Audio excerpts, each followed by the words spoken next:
Sayed, docteur en souliétologie, cordonnerie. Ben, ça fait 10 ans que je suis dans les éco-box que la mairie ont mis en place. Je suis le premier. Je suis dans le chemin Grand Canal, en dessous de la Bretagne et du boulevard Sud, Technopole juste de l'autre côté. Je fais de mon mieux pour réparer les chaussures, les sacs, les valises. En gros, je fais un peu de cordonnerie.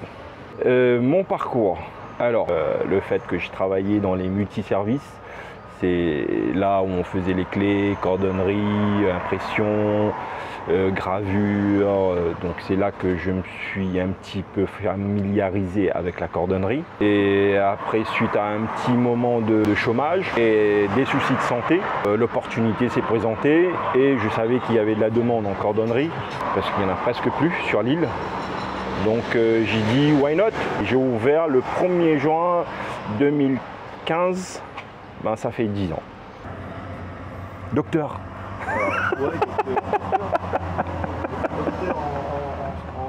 Souliétologie. Ça fait 10 ans que je suis là, j'ai des fidèles, j'ai des gens qui viennent très souvent, c'est beaucoup du bouche à oreille.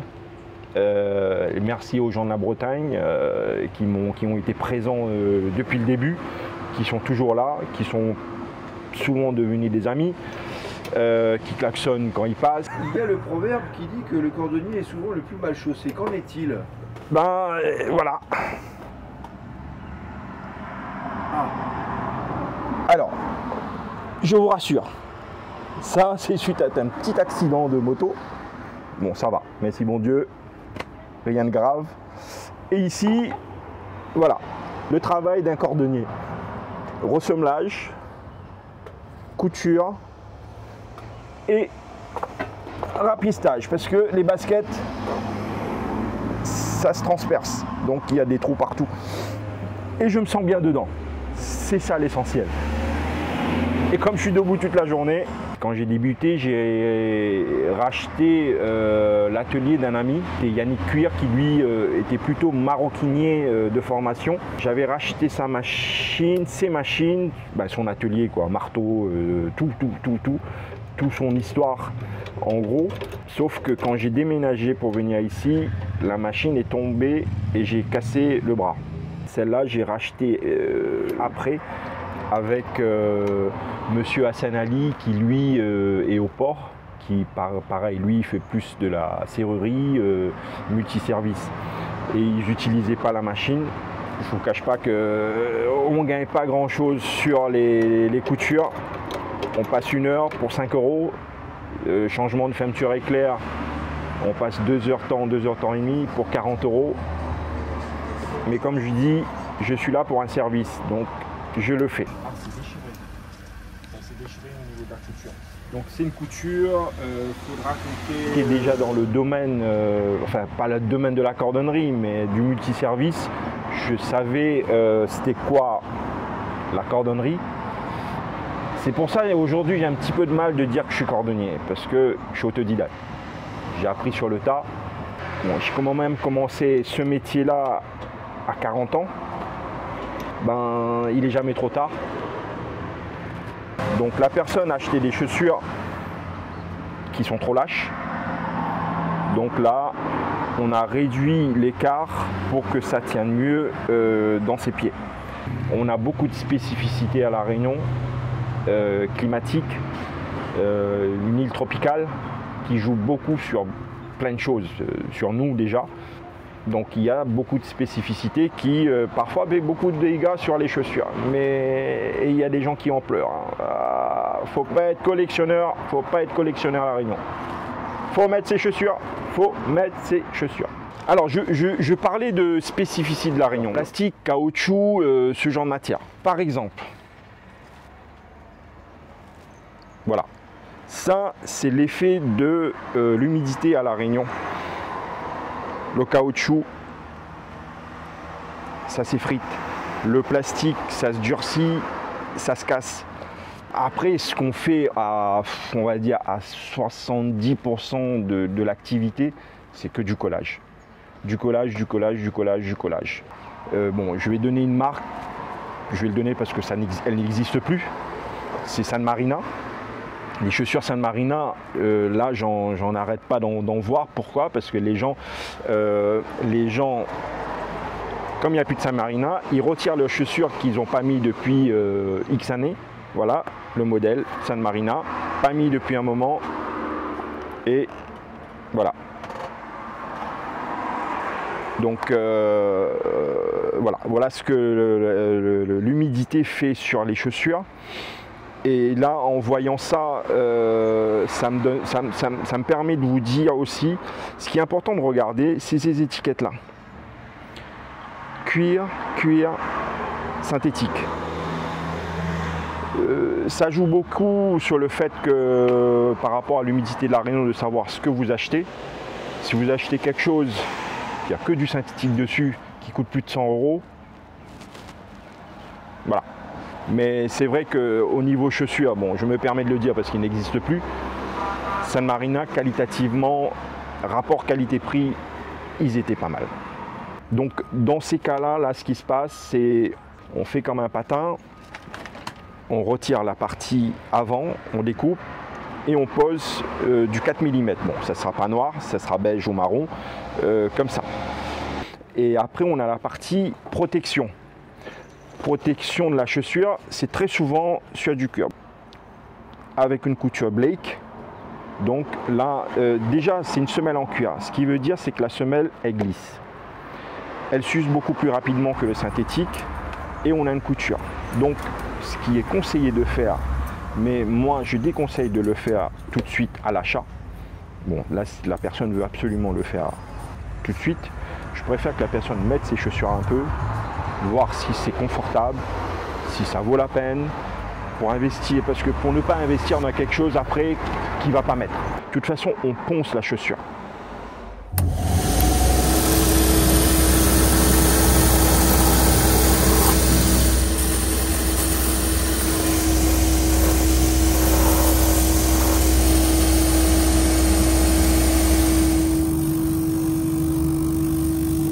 De patin, voilà, et ensuite donc on a fait une redresse pour attraper cette partie là et on a fait la pose du talon. Donc le talon il fait 6 mm, le patin c'est 1,8 mm. Voilà, c'est, on le fait sur des chaussures hommes, femmes. Après, si c'est romantal, sentimentique, là j'ai dit ok, on y va, je discute pas. On enchaîne, on protège la chaussure et on y va. Donc voilà, là c'est une autre pose de patin toujours, un petit peu plus épais, ça c'est une 2,5 mm en épaisseur, puisque la personne, il y avait un trou là. Et il y a une redresse, c'est une redresse assez conséquente quand même, plus la pose de talon. Donc voilà, ensuite, bon, je vous montre un petit peu sur une chaussure femme ce que ça donne. Surtout qu'on s'adapte par rapport à la bordure. C'est pour ça les talonnettes. Bon, aussi une des choses qu'on fait assez, qui est courant, c'est les talons, les petits bons bouts. Changement de talon, voilà ce qui se fait dans le métier de cordonnerie surtout. Donc là, c'est vraiment les classiques.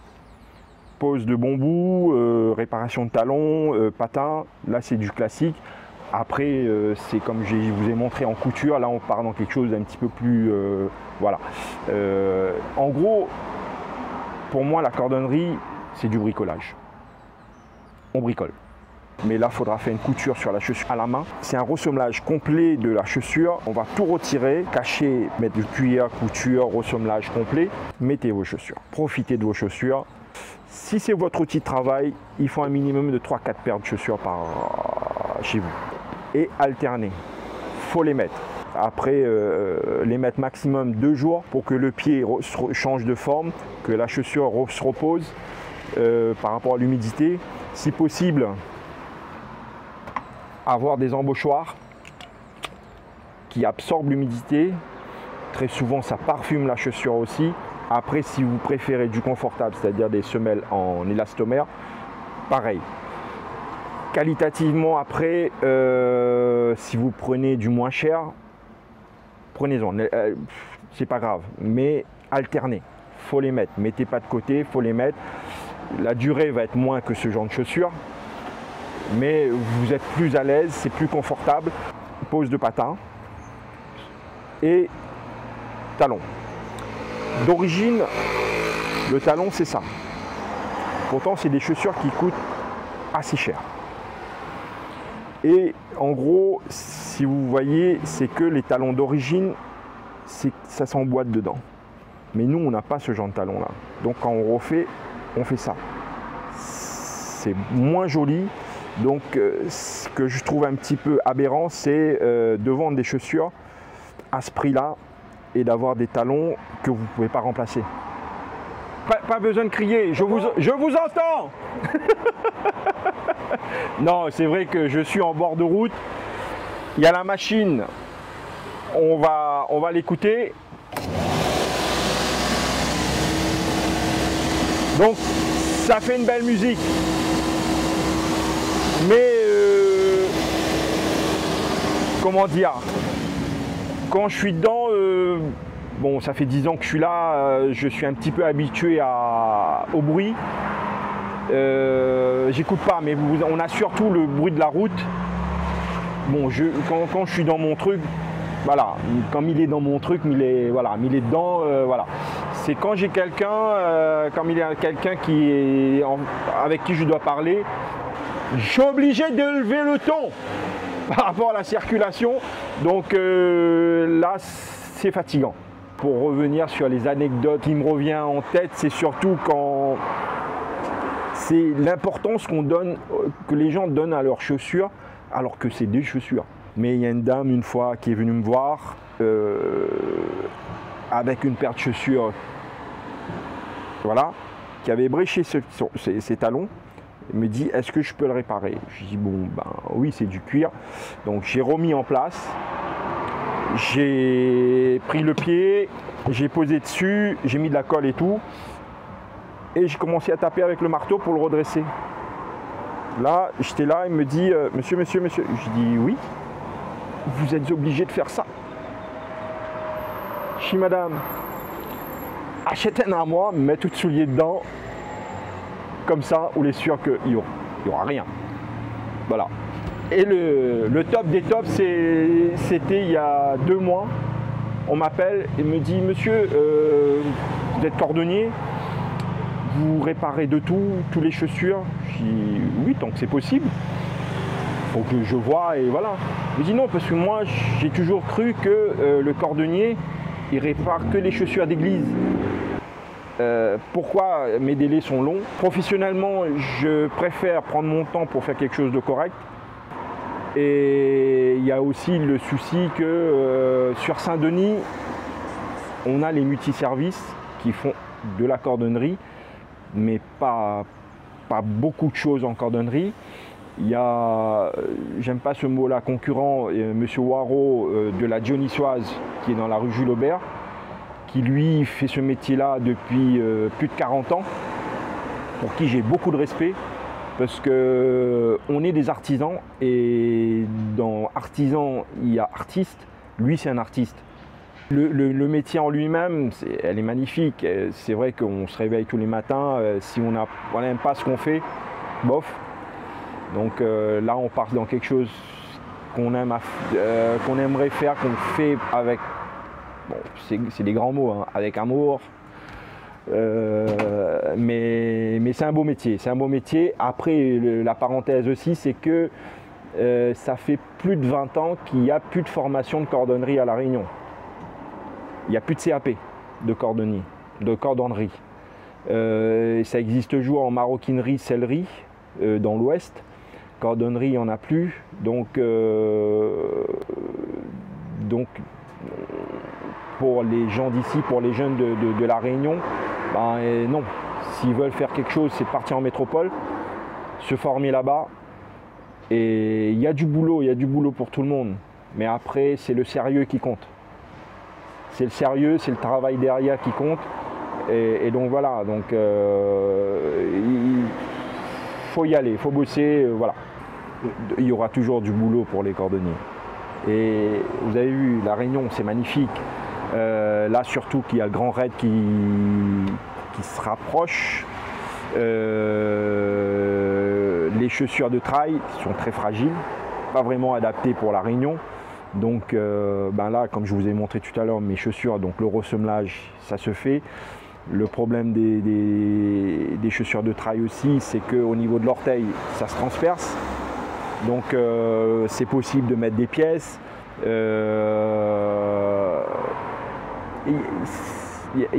C'est très vaste. Un cordonnier, en gros, on fait de la couture. Donc c'est immense. On peut réparer des bâches, on peut réparer plein de choses.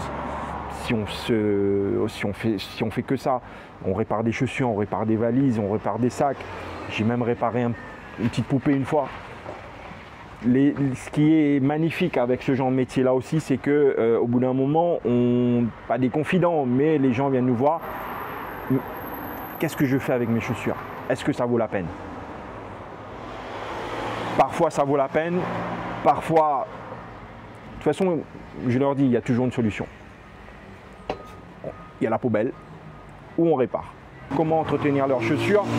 Là, je parle là-dessus, c'est une bombe rénovatine, c'est surtout spécialement pour daim, qui doit être imperméabilisé. Ça, c'est pour redonner un peu de couleur quand il n'y en a plus. Après, cirage, crème essentielle, donc chouise. C'est un dilatateur de cuir pour forcer là où ça vous fait mal dans les pieds. Lacet, crème essentielle, graisse de phoque. Pour un bon lustrage vite fait, c'est la crème essentielle, cirage et une brosse. Les patins, c'est 1,8 mm. Et j'ai plusieurs couleurs. J'ai du caramel, j'ai du noir, j'ai du marron. Des ressemelages, là c'est du 6 mm. Là c'est une matière qui est très très souple, très agréable. Quand on le met, franchement, on a l'impression de flotter dedans, tellement c'est souple. Ça c'est des intercalaires quand on fait de la couture. Voilà, on a du cuir aussi, du tissu d'ameublement. Voilà. Là, je vous avais parlé des talons, des bons bouts. Ce qui est dessous là, c'est ça. Après, on fraise. On fraise avec cette partie-là pour le mettre à la largeur du talon. Là, c'est les talons qui vont avec les patins, comme sur la chaussure verte dont je vous avais montré. Là, c'est du cuir toujours. C'est pour des semelles premières. Les rapiestages, il faut mettre des renforts, j'utilise plutôt ça. C'est vrai que les sacs d'aujourd'hui, les fermetures éclairs sont posés dans ce sens-là, pour être plus ou moins imperméables et plus jolis esthétiquement, sauf que très souvent dans les angles, ça se déchire. Moi, ce que j'ai de dispo pour les changements de fermeture éclair, c'est du nylon avec les curseurs. Donc les curseurs qui s'adaptent dessus, ou sinon, si mes curseurs peuvent s'adapter, si vous avez perdu le curseur, mais la fermeture éclair est encore nickel, donc on fait que la pose du curseur. Donc voilà, très important, n'utilisez pas de la glu. Ça bousille les chaussures, ça mange le cuir, ça fait une croûte dessus. Le principe d'un collage, gratter la chaussure à la surface à coller. Nous, on a l'avantage d'avoir un produit qu'on met dessus, c'est de l'alloprime qu'on passe sur la matière. C'est une matière qui permet à la colle de mieux s'intégrer. Séchage, 10-15 minutes, ça sèche assez vite. Ensuite, la colle sur les deux parties.